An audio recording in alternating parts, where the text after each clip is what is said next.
welcome to another episode of the 8-Bit Debaters podcast. My name is Paddy, and I am here with the wonderful, delightful, handsome Al. That's me. Hello. The jovial Jester Geordie. Hey! And joining us, very special guest, Martin. Hello. Hello there. Hello, Martin from Rather Play Games. Now, Martin, tell the people who you are. I'm Martin from Rather Play Games, as you happily mentioned. Thank you. You may have heard of me seconds ago. I'm well known. There's three of us. We love playing games. We like poking fun at each other while we're playing games. So we thought, hey, let's make videos and put them on YouTube. And brilliant, excellent. And people can find you at youtube.com/ratherplaygames. Yes, they can. Yeah, and we've got new videos on Tuesdays and Thursdays. Excellent. Now that we've got the contractual preamble out the way, let's get into this show. So what we like to do before we get really into the debate and all that lovely stuff is get to know each other a little bit better, and for you to get us to know us a little bit better with something called the icebreaker. The icebreaker. Yeah, this is our little segment of the show where I have a little question for everybody, and the question is for everybody: what is the one game that you have put the most hours into, Martin? Right. Well, for a specific game, for a series of games, it would be Assassin's Creed, because I'm just unhealthily obsessed with that series.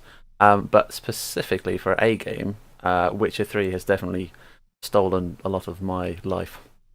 Because, I don't know, I just seem to get distracted by every side quest, every small villager that randomly stops me while I'm on my way somewhere. I have to go and clear out a cave. I just do it, and 3 hours have gone past, and I forget what mission I was even doing at the time. So yeah, Rob is the same on that one. I think he's played that game like all the way through several times as well, which is just like 5 or 6 at least. And the DLC as well, which I cannot fathom. That game was actually, I think, too big for me. I'd see all the little question marks, and I like to take them all off the map. And there's too many, and I don't want to play this game forever and ever and ever. So it takes. What do they mean? So many.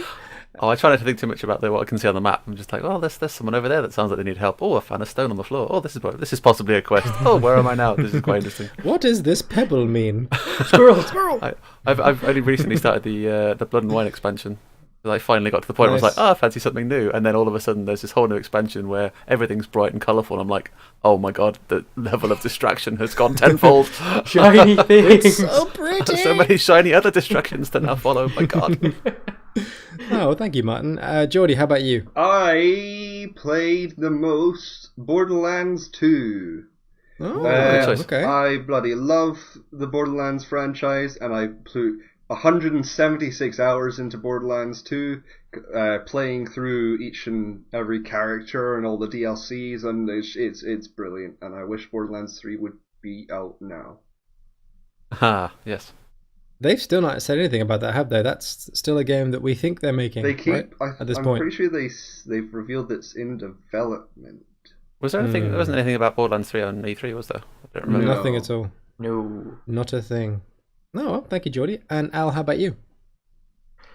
Probably at the moment it's still 7 Days to Die. I remember one of our very, very, very first podcasts, I said it was 7 Days to Die, and I think it is still up there with nearing on maybe 10 days Wow. worth of playtime in that. And yeah, a lot of hours sunk into that. It's something you can just mindlessly while away at for hours and hours and hours.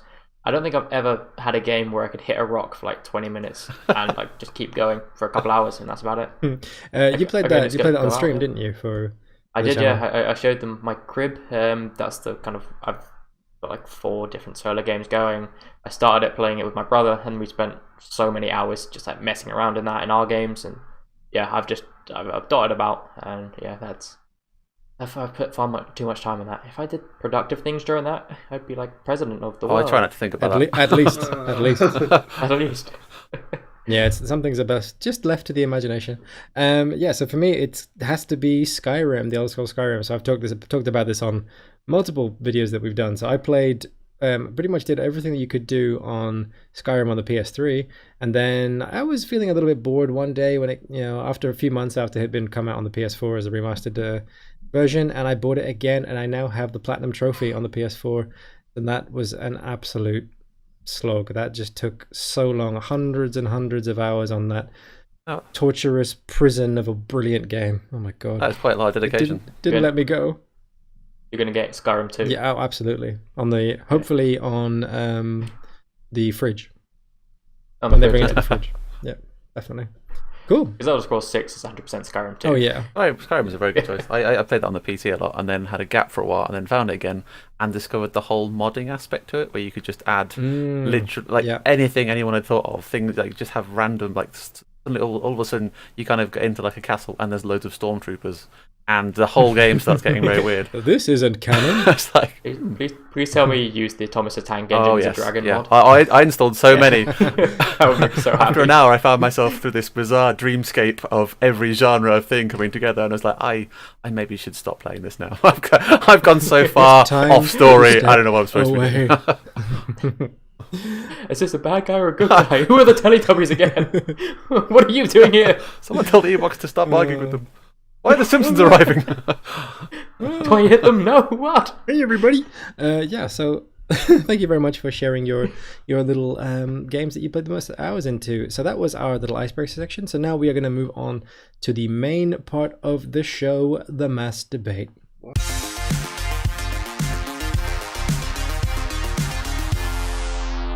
The mass debate. So this is the big part of the show. We have an actual debate. So this time we have, what is the best sequel of all time, of evers, forever, and evers?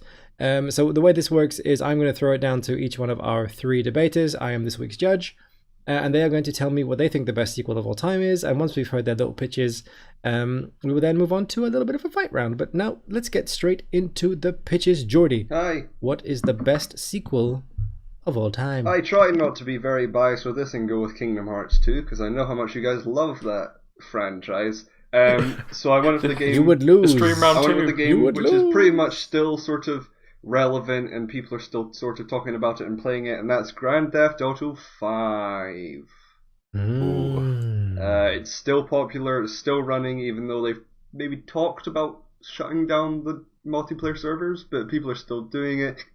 They're still bringing out DLC, and there's flying cars, and it's brilliant, and it sort of changed how open world games worked, with like the living worlds, and how every character is actually doing something, and the people are alive, and you can go in shops, but not all of them, so they sort of lied to us. And yeah, it sort of pushed the boundaries of the older games by sort of seeming like a parody of them, but still like managing to deal with the certain themes and adult themes of the franchise. And it looks Thank brilliant. you, Jordy. It looks good. Okay, thank you, Jordy, for that pitch. Al, how about you? What is the best sequel of all time? I've cast my fishing rod back a few years, and I've gone for Halo 2. So it's I think Halo Combat Evolved, which is the first one, is still one of the highest rated games around.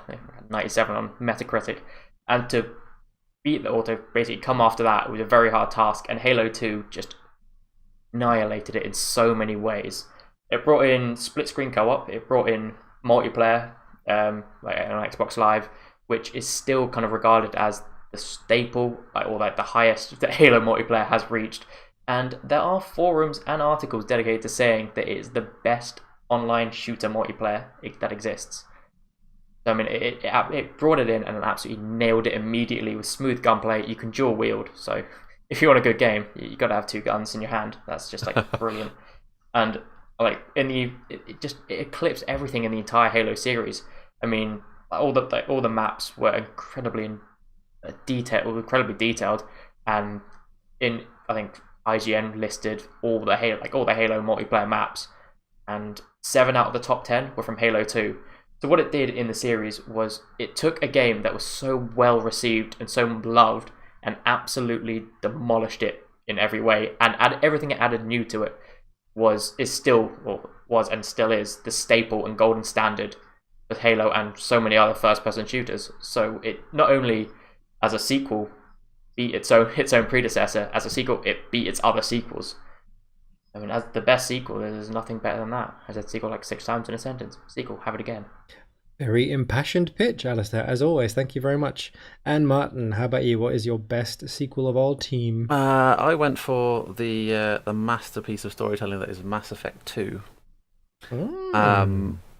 I remember playing again a lot of hours into that game, and being blown away, I think, by the high standard of, like, even from playing the main story missions to playing the side missions, everything felt like it was all just part of the big story, and you didn't feel like you were, just doing a side mission to, I don't know, collect points or something, or get a certain item. Everything you were doing had an impact on how everything was progressing through the story. It was so much fun to play. I felt there are some discussion about whether it lost too many of the role playing elements from the first game. I'd say that I think they actually took a step in the right direction by going a little bit more action orientated, because I think you still pleased the role playing audience, but you also brought in, I think, a lot more. You made the game more accessible to people that were kind of looking more for that action side of things. And actually, having the first game come out when it did and make the impact that it did, and obviously blew BioWare up, it kind of, I don't know, I felt like the second game was so much pressure then to build on that and make something even better, and I think they really did.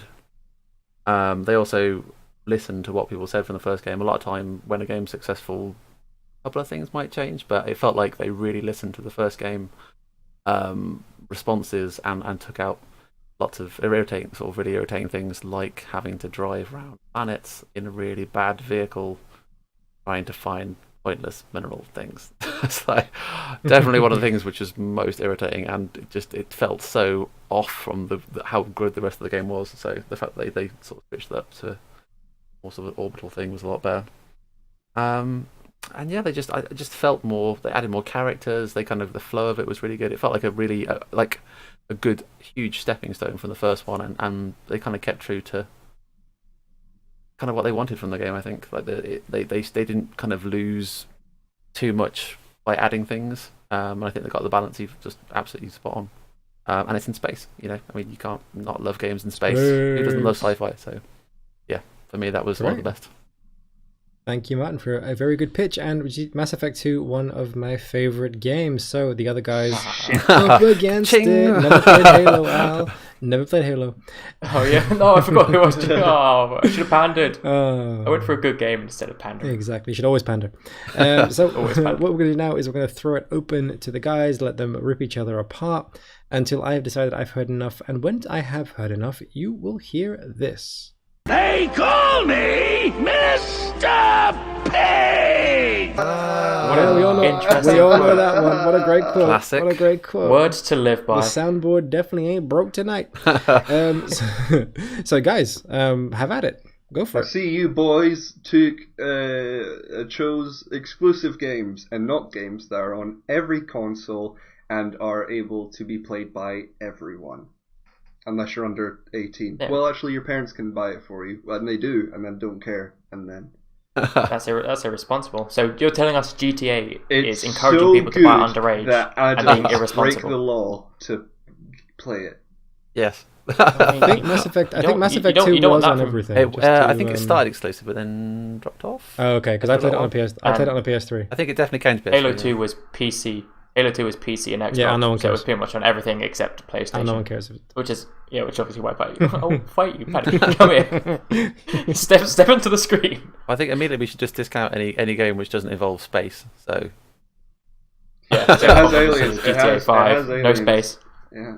Yes, but it has aliens. Yeah, it's not aliens really a space. It has a UFO. Yeah, but on Earth. We're in space. We're like flying through space. And there's you command a spaceship, travel around. and you space fight aliens. Can be shit. No, it's not in either of these two games. Space is have amazing. You played No Man's Sky or Mass Effect 3? I feel like we're getting off topic. We're not talking about Mass Effect 3.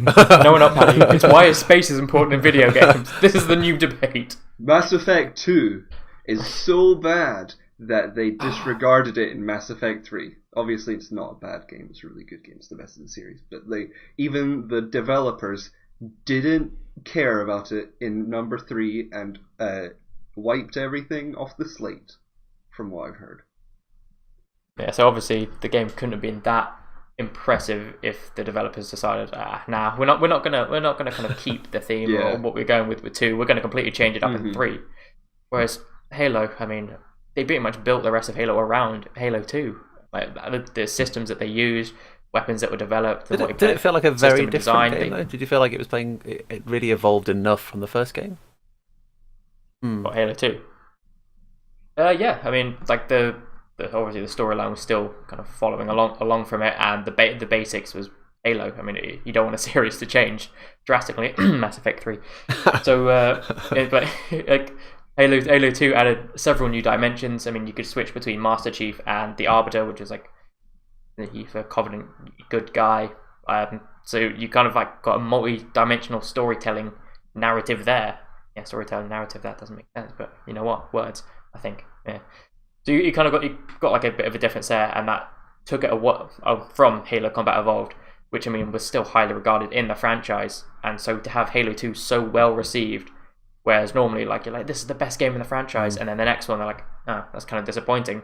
To have everything that it added be so well received and so loved by the fans of Halo, people who played it, and kind of like the die-hard fans, are like, everything they've done is in Halo 2 is brilliant. Like they've added a great thing to it. I think the only negative that kind of stopped it from being rated on Metacritic higher than Combat Evolved, the first Halo, was the fact that it had kind of a bit of a weird cliffhanger ending.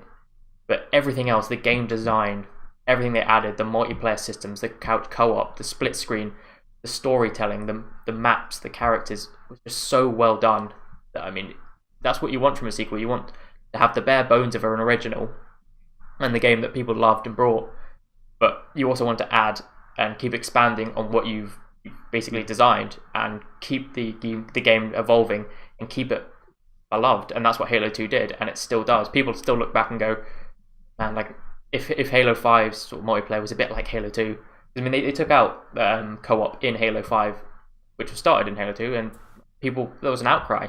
People were like, no, this isn't the Halo that we wanted. This isn't the Halo that we love. And so even though Combat Evolved didn't have any split screen, people now assume like and need Halo to have a couch co-op split screen and campaign, because it's been such a staple and such a classic Halo thing, which was started by 2. Yeah.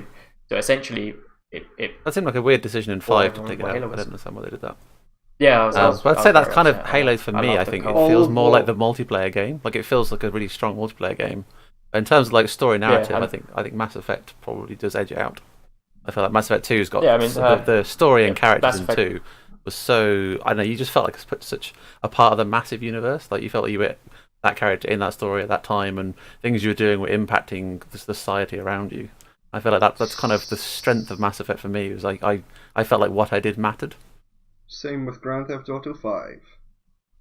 Since we're talking about characters, every character is sort of believable in this world, and you feel like this could be a real world. And it is a very successful spoof on what LA and the whole Hollywood life is. And it's got 3 main characters that everyone loves, and it's got a brilliant story, and there's twists and turns, and it's great. But I mean, I'm going to go after firstly the single player of GTA 5. It doesn't change massively from all the other GTAs. I mean, it's essentially go get this drug, blow up this vehicle, chase this thing down, fly this over here, go kill some people. There's a basic formula pretty much every single level in all the Grand Theft Autos, and 5 didn't have that many standout missions that the others did. If it ain't broke, don't fix it. But it's like you want a sequel to go like to better and try some new almost stuff. Individualize itself from a series. Grand Theft Auto 5 brought in multi-perspective storytelling, and each of those perspectives having great different cultural stories to tell, and I don't know how balanced they were though. I feel like I felt like I didn't know some of the characters weren't as important as the other characters.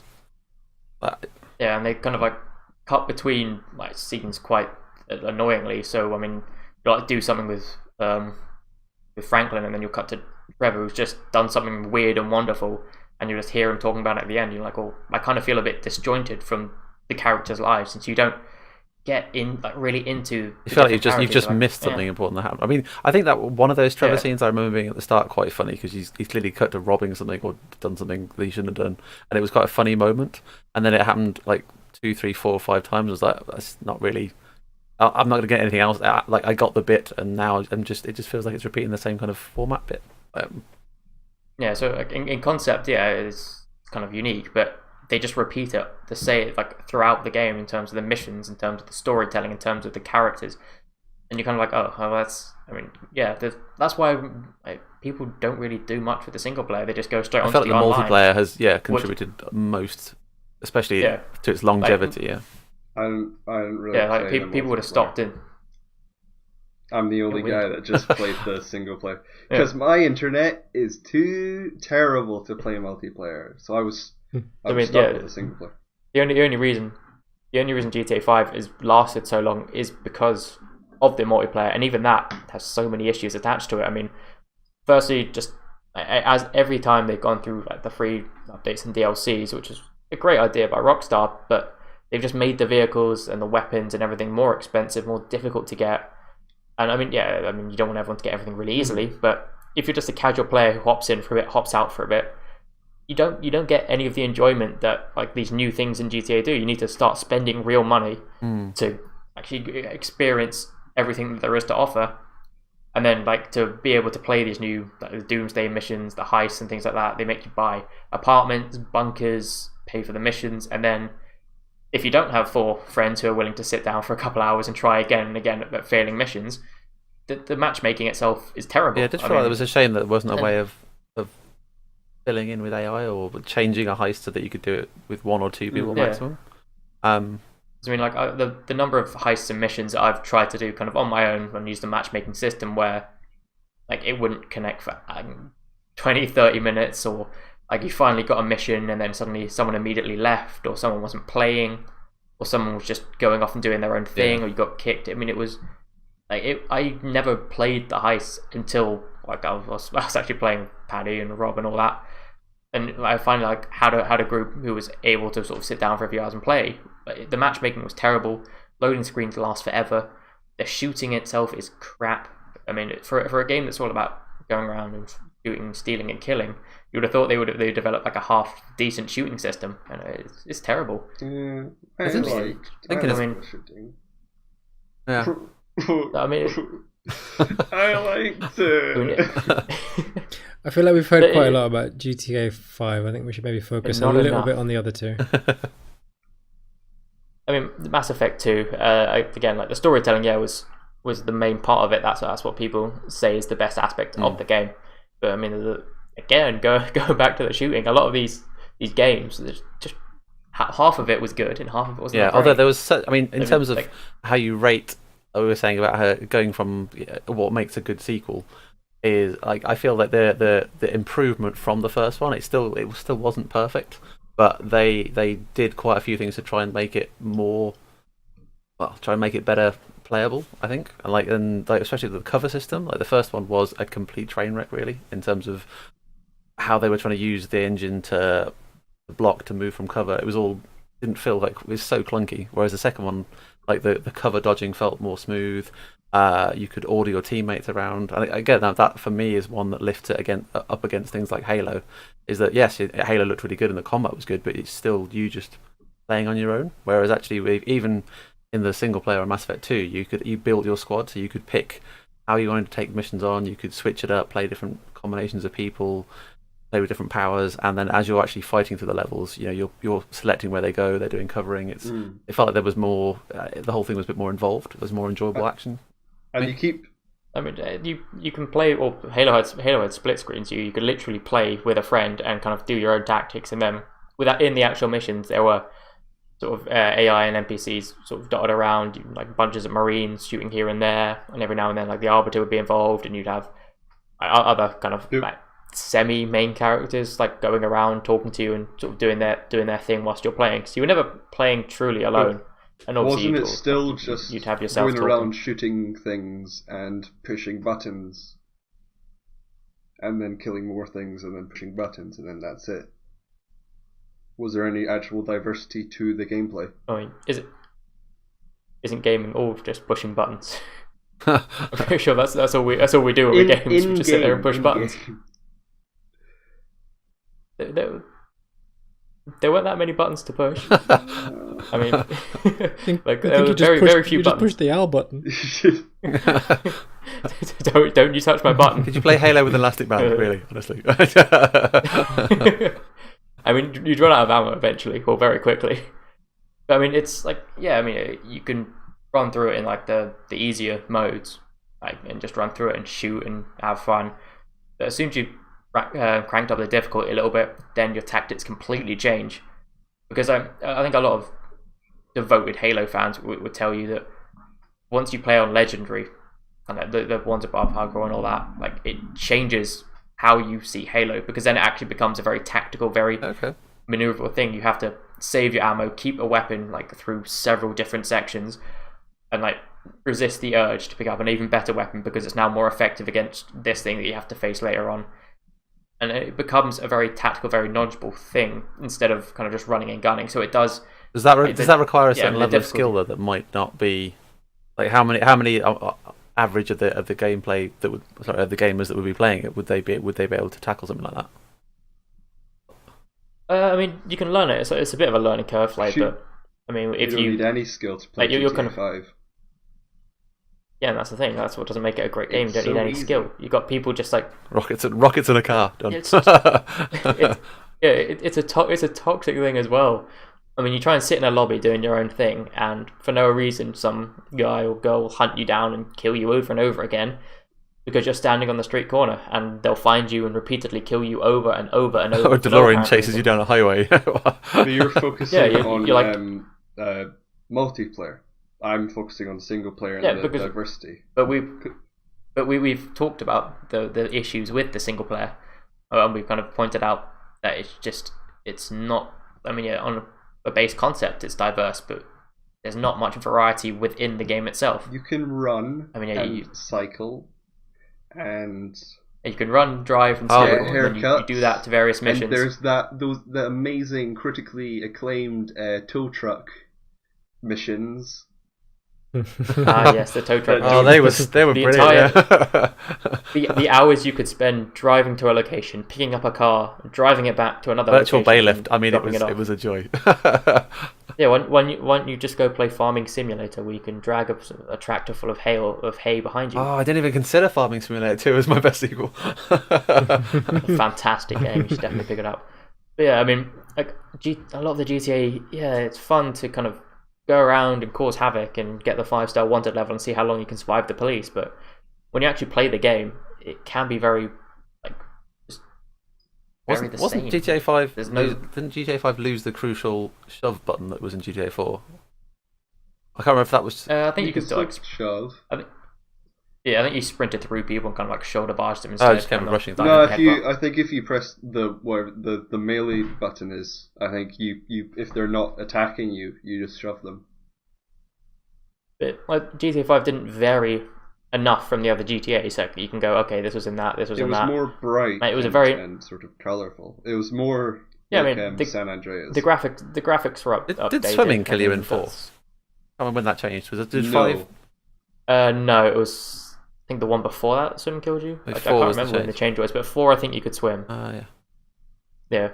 So I mean, like, GTA has been the same formula for years. I mean, it's like it hasn't changed that much. There's new characters, a slightly different story, and they've added a new thing. The only difference in GTA 5 was the multiplayer, and that has its own myriad of issues. But what's the difference between Halo 2 and Halo Guardians? What's the difference between the gameplay?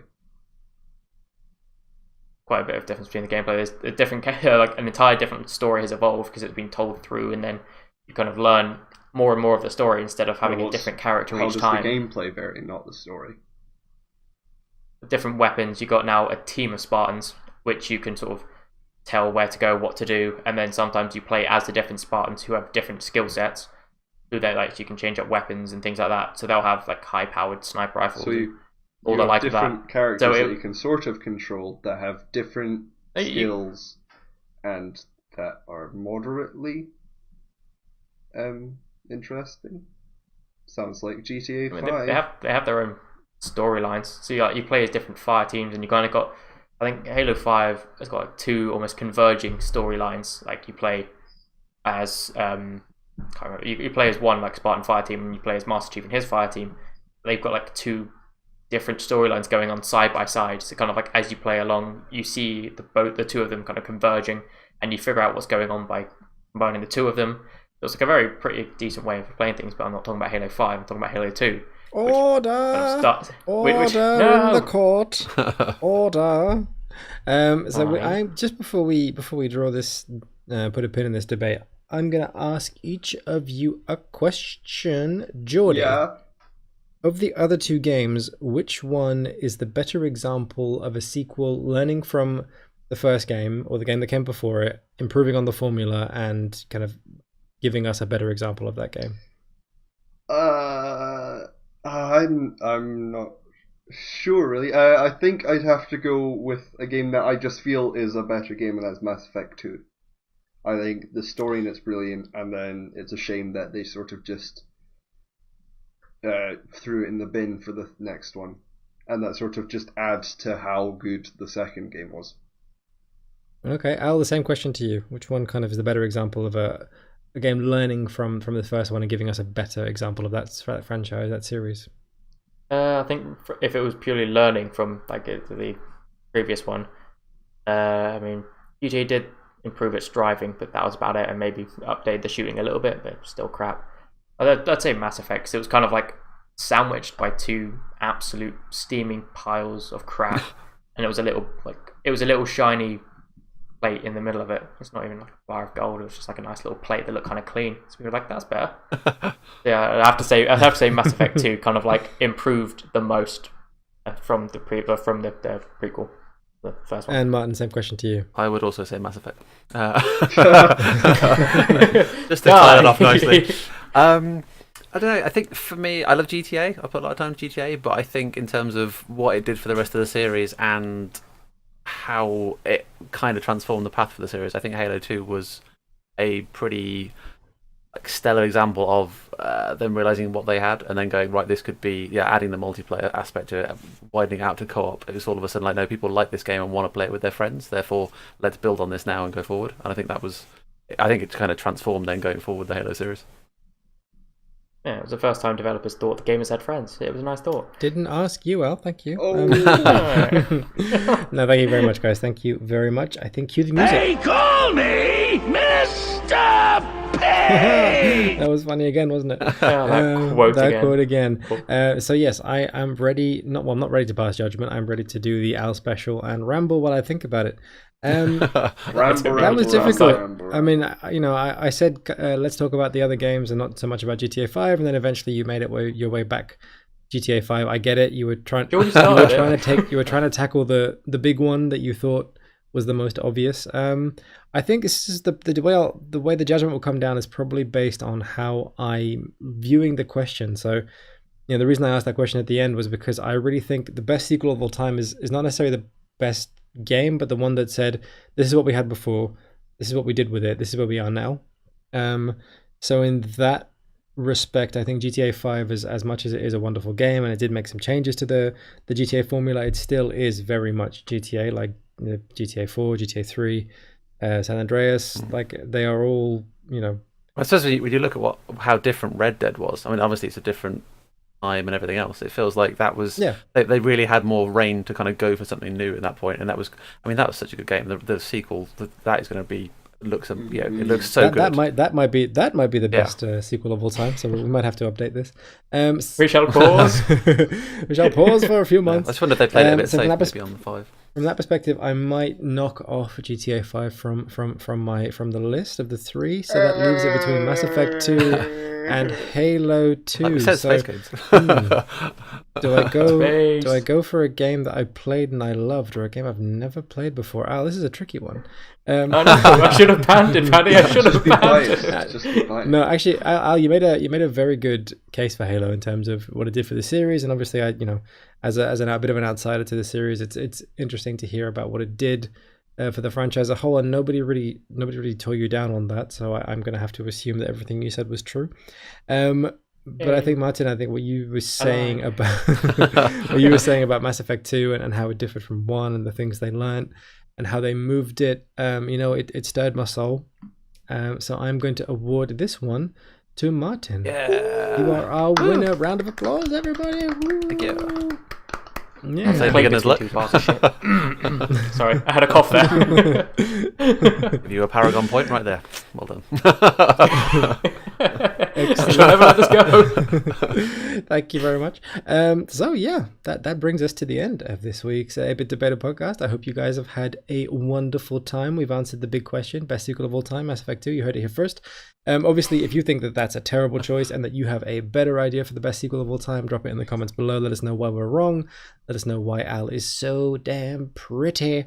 Before we can say goodbye, Martin, why don't you tell everybody again where they can find you and why they should check out your awesome videos? Yes, we're Rather Play Games.